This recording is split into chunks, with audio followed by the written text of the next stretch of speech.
आज हमारा बेटा शादी करके हमारी नई बहू को हमारे घर में लेकर आ रहा है। हम अपनी बहू की बहुत ही अच्छे से देखभाल करेंगे। दीदी आप बिल्कुल सही बोल रहे हैं। हमारी नई बहू हमारे घर में आती ही होगी, क्यों न हम उसका गृह प्रवेश अच्छे से करें। इसमें बोलने वाली क्या बात है? हमारी नई नवेली दुल्हन आएगी तो उसके लिए ये घर अच्छे से सजा होना जरूरी है। तो क्यों न हम अपने इस गंदे घर को अच्छे से संवार कर रखें। तुम सब आपस में बात करते ही रहोगे या फिर घर का कोई काम भी करोगे? तुम चिल्ला क्यों रही हो? कर रहे हैं ना हम सब। वो सारी चुड़ैलें आपस में झगड़ ही रही होती हैं कि तभी सातवीं चुड़ैल घर का सारा काम कर देती है और अगले 1 घंटे के बाद विक्रम आलिया को लेकर घर में आता है। जैसे ही विक्रम अपने घर का दरवाजा खोलता है, उसके घर के चौखट पर चावल से भरा कलश दिखाई देता है। ये सब देखकर आलिया बोलती है, अरे विक्रम, ये क्या? तुम्हारे घर में तो ऑलरेडी ये चावल भरे कलश है। ये किसने किया है? आलिया तुम कैसी बात कर रही हो? यहाँ पर सिवाय मेरे और कौन रहता है? ये सब मैं ही तो करूंगा। एक नई बहू के आने पर उसका गृह प्रवेश किया जाता है, इसीलिए मैंने सारी तैयारी पहले ही कर रखी थी। अरे वाह, तुम तो बड़े ही समझदार हो। इतना कहकर आलिया अपने दाहिने पैर से उस कलश को आगे की तरफ धकेल देती है, जिसके बाद वो अपने घर में प्रवेश कर जाती है। इस तरह उसका गृह प्रवेश हो जाता है। अब वो अपने पति विक्रम के साथ काफी खुश रहने लगती है। तभी एक दिन आलिया के सिर में दर्द हो रहा था। वो लेटी थी और जब उसकी आंख खुली तो घड़ी में सुबह के 10 बज रहे थे। ये देखकर वो खुद से बोलती है, हे भगवान, सुबह के 10 बज गए और मैं अभी तक सो रही थी। मुझे तो घर का सारा काम भी करना है। इतना कहकर वो जल्दी से नहाने के लिए बाथरूम में पानी गर्म करने जाती है। वहाँ देखती है कि बाथरूम में पहले से ही पानी गर्म हो रखा है।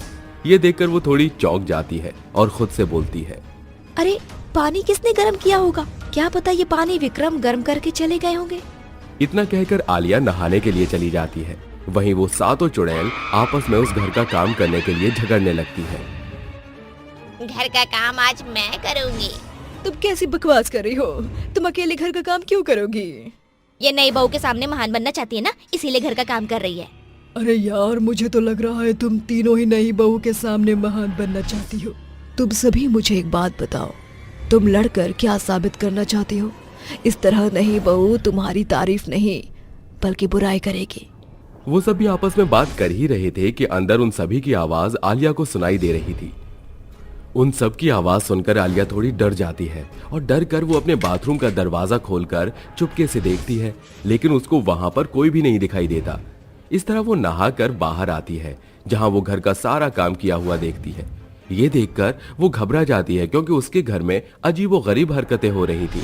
इन हरकतों को देखकर आलिया खुद से बोलती है, आखिर इस घर में क्या है? इस घर में जरूर कुछ न कुछ तो है। इस बारे में मुझे विक्रम से बात करनी पड़ेगी। इतना कहकर अब आलिया विक्रम का इंतजार करने लगती है और शाम होते ही विक्रम अपने ऑफिस से आलिया के पास आता है और उसे पीछे से गले लगा लेता है। विक्रम को देख आलिया मुंह लटकाए हुए उससे बोलती है, विक्रम, मैं जब से इस घर में आई हूँ तब से मुझे यहाँ पर कुछ न कुछ अजीब लग रहा है। कभी मेरे घर का काम हो जाता है तो कभी मेरे बाथरूम का पानी गर्म हो जाता है और कभी कभी तो मुझे कुछ औरतों की बात करने की भी आवाज आती है। तुम मानो या ना मानो, इस घर में जरूर कुछ है। तुम इतने सालों से रहते आए हो, क्या तुमने कभी ऐसा कुछ महसूस नहीं किया? अरे कैसी बात कर रही हो आलिया? मेरे घर में ऐसा कुछ भी नहीं है जैसा तुम बोल रही हो। ये सब तुम्हारा वहम है। नहीं विक्रम, ये मेरा वहम नहीं है। तुम भले ही मेरी बात पर विश्वास नहीं कर रहे, लेकिन मैं तुमसे वादा करती हूँ, मैं तुम्हें इस घर का राज पता लगा कर बताऊंगी, जरूर बताऊंगी। Shut up Alia.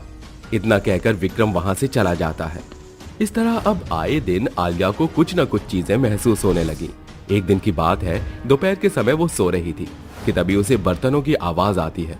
वो उठकर अपने किचन में जाती है, जहां वो देखती है कि उसके घर के बर्तन अपने आप धुल रहे हैं। ये देखकर आलिया बहुत डर जाती है और डर के मारे वो रोने लगती है। रोते हुए वो चिल्लाकर बोलती है, कौन है यहाँ पर? मैं पूछती हूँ, यहाँ कौन है? आखिर तुम लोग मुझे इस तरह क्यों परेशान कर रहे हो? जो भी है मेरे सामने आओ। आलिया को फूट फूट कर रोते हुए देख वो सातों चुड़ैल आलिया के सामने आ जाती है और उससे एक एक करके बोलती है, बहू आलिया, तुम हमसे डरो मत, हम तुम्हारी सास हैं। लेकिन ये कैसे हो सकता है? विक्रम के तो माता पिता है ही नहीं। हाँ, तुम बिल्कुल सही बोल रही हो। विक्रम के माता पिता नहीं हैं, क्योंकि विक्रम के माता पिता की मृत्यु एक कार एक्सीडेंट में हो गई थी। उस कार एक्सीडेंट में विक्रम तो बच गया, लेकिन विक्रम के माँ बाप हमेशा हमेशा के लिए उसे छोड़कर चले गए। मैं समझी नहीं। हम तुम्हें समझाते हैं। आज से 15 साल पहले की बात है। विक्रम के पिता का नाम विनय था। विक्रम के पिता ने 6 शादियां की थी। रीजन ये था कि विनय को एक भी संतान नहीं हो रही थी और विनय की माँ को उनका एक वारिस चाहिए था। इसीलिए हम 6 पत्नी होने के बावजूद उन्होंने विनय की 7वीं शादी करवाई। विनय की 7वीं पत्नी का बेटा ये विक्रम था। हम 7 सौतनों के बीच बहुत ही ज्यादा प्यार था, लेकिन भगवान को ये मंजूर नहीं था। हम सभी विक्रम से बहुत ही ज्यादा प्यार करते थे और एक बार की बात है, हम सभी लोग पिकनिक पर जा रहे थे कि तभी विनय की कार का ब्रेक फेल हो गया था, जिसमें हम सभी की जान को खतरा हो चुका था। इसीलिए हमने विक्रम को कार की खिड़की से बाहर की तरफ फेंक दिया। उस दिन विक्रम की जान तो बच गई, लेकिन हम 7 सौतन और विनय की जान उस कार एक्सीडेंट में चली गई। हम लोगों ने उस दिन अपना शरीर तो छोड़ दिया, लेकिन हमें अपने बच्चे की फिक्र रहने लगी। इसीलिए हम सभी सौतन मुक्त नहीं हो पाए और आज तक हम सभी विक्रम का ख्याल रखते हैं। तुम्हें कोई परेशानी ना हो, इसीलिए हमने घर का काम किया, लेकिन तुम तो डर ही गई। ये सारी चीजें विक्रम को पता है? हाँ, ये सारी चीज़ें विक्रम को पता है, लेकिन उसे हमने ही मना किया था कि वो तुम्हें कुछ न बताए, क्योंकि अगर तुम्हें शुरू में ही ये बात पता चलती तो शायद तुम इस घर में कदम तक ना रखती। विक्रम हमारा इकलौता बेटा है, जिसकी तुम इकलौती बीवी हो। हम तुम्हें किसी भी चीज़ की परेशानी नहीं होने देना चाहते थे। ये सब सुनकर आलिया की आंखों में आंसू आ जाते हैं कि तभी वहीं पर विक्रम भी आ जाता है। उसे देखकर आलिया उसे गले लगा लेती है और रोते हुए उससे बोलती है, विक्रम, अगर तुम मुझे शुरू में ही ये बात बता देते तो शायद मैं कभी भी इतना डरती ही नहीं। ये सारी मेरी सास है और हम सभी एक साथ मिलकर रहेंगे। इतना सुनकर वो सभी अपनी चुड़ैल सासों के पैर छूती है और वो अपनी सभी सास को एक एक काम पकड़ा देती है और अपनी चुड़ैल सास और अपने पति विक्रम के साथ आलिया खुशी से अपना जीवन बिताने लगती है।